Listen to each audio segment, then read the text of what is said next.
F'din ix-xandiera se naraw kif il-bniedem żmien twil ilu kien jgħix fl-għerien. Se naraw kif matul iż-żmien il-bniedem għamel progress biex illum jista' jgħix fil-kumdità tad-djar, tal-vilel, fl-għettijiet u anke f'xi bini għoli ħafna li insejħulu skyscraper. Dan huwa l-għar il-kbir li jinsab fil-limiti ta' Haddingli. L-ewwel nies li ġew Malta għal-bidu bdew jgħixu f'għerien naturali bħalma huwa dan il-għar u bħalma huwa għar dalam. Beda għaddej iż-żmien u dawn in-nies preistoriċi bnew għerejjex bit-skuk u t-tafal ġewwa skorba qrib l-imġar Malta. Għalhekk nistgħu ngħidu li dawn l-għerejjex ta' skorba huma l-eqdem fdalijiet ta' djar illi għandna f'Malta. Madwar id-dinja naraw kif il-bniedem dara jadatta d-djar li jibni għall-klima li jgħix fiha. Dara juża l-materjal li jsib madwaru u naturalment dejjem bena skont kemm kien sinjur jew inkella fqir. Għalhekk insibu bosta kwalitajiet ta' djar differenti. Nieħdu xi eżempji ħfief. Din id-dar tissejjaħ iglu u tintuża min nies li joqogħdu fejn hemm klima kiesħa ħafna. Innutaw is-saqaf ta' din id-dar. Jekk jagħmel ħafna silġ, din il-kwalità ta' saqaf ta' forma triangolari ma tħallix is-saqaf jisfronda.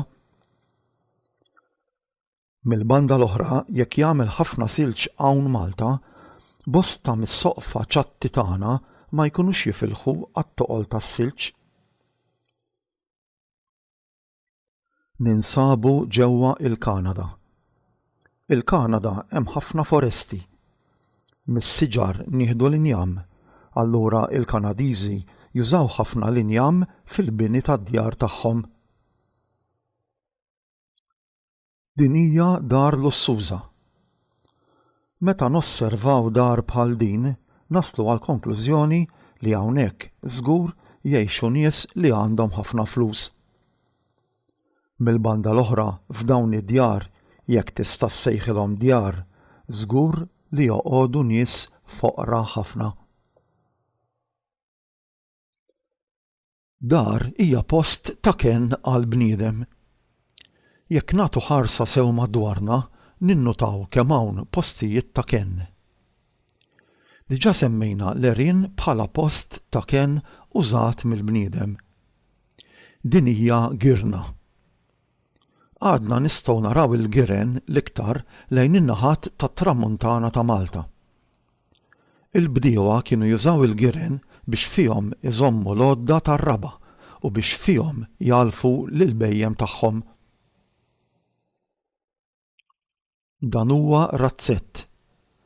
Fir-razzett il-bidwi kien irabbi il-bejjem, idaħħal il-karettun, jerfa' l-għodda u anke jgħix hu u l-familja tiegħu.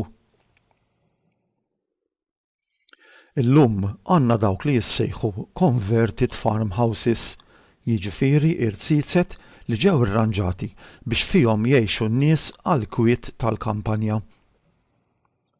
Dawn huma djar normali Maltin u għawċin.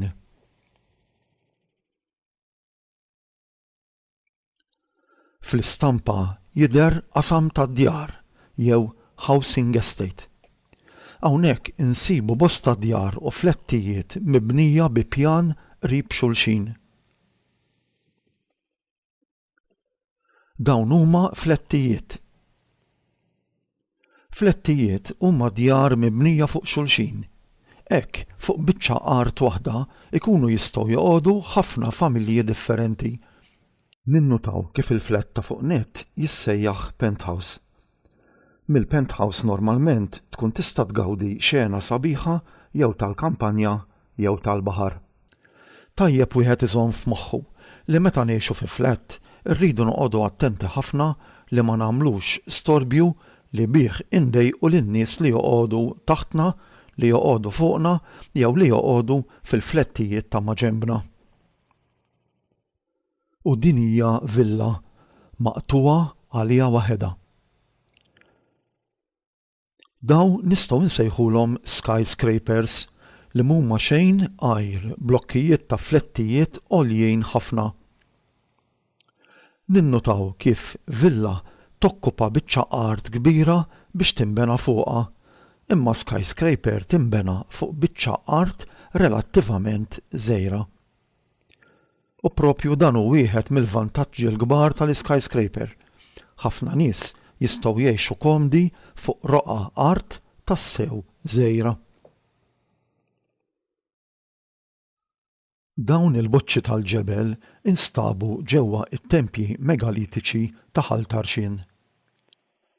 Naħsbu li kienu jintużaw biex jirrumblaw ħaġar kbir fuqhom kif qed taraw fl-istampa.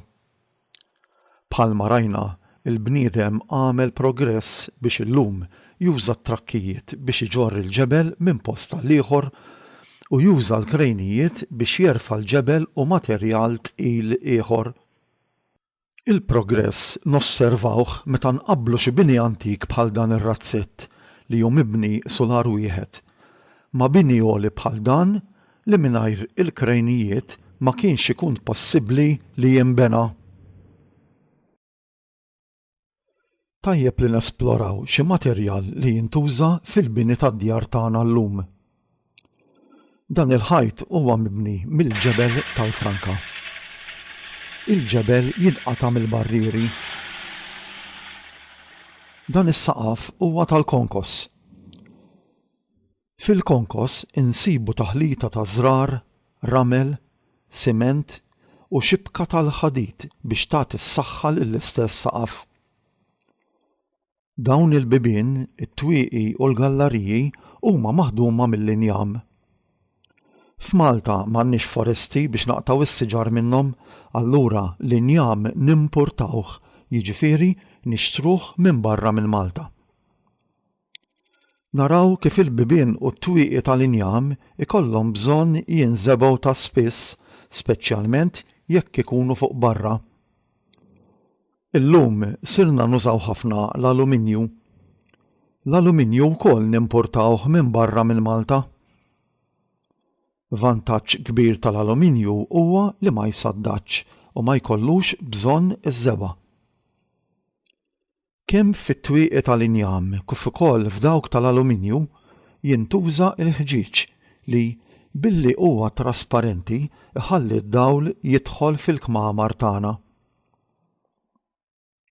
L-art tad-djar tagħna mbagħad naħdmuha bil-madum. Fil-madum insibu taħlita ta' siment, ramel u biċċiet tal-irħam. Illum sirna nużaw ħafna iċ-ċeramika biex niċċangaw l-art tad-djar tagħna. Dik kienet mixja ħafifa matul iż-żmien li fiha rajna kif il-bniedem minn ħajja qiebsa fl-għerien u fi griebeċ wasal permezz tal-progress li għamel biex illum jista' jgħix komdu fid-djar moderni.